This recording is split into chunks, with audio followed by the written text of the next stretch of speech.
এতদিন আমরা শুনেছিলাম পশ্চিমবাংলাতে দুয়ারে সরকার, এখন দুয়ারে জগন্নাথ।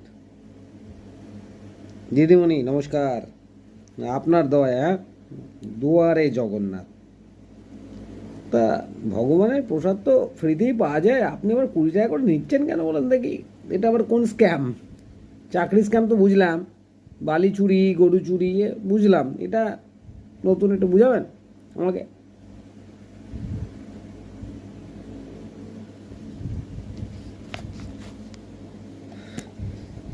আমি কি ভাবছি জানেন, এই রেশন দোকানে গরিব মানুষরা যদি, কারণ পশ্চিমবাংলায় সবাই তো গরিব, মধ্যবিত্ত গরিব, বিপিএল এপিএল, তারা যদি 20 টাকা করে আপনাকে দেয় প্রত্যেকে, তাহলে কি লক্ষ্মী জোয়ারের 5 বছরের টাকাটা উঠে যায় নাকি? এরকম ব্যাপার আছে নাকি? জানাবেন আমাকে, হ্যাঁ? থাকলে আমি তাহলে একটুখানি আপনারও আবার অন্য প্রচার করে দেবো।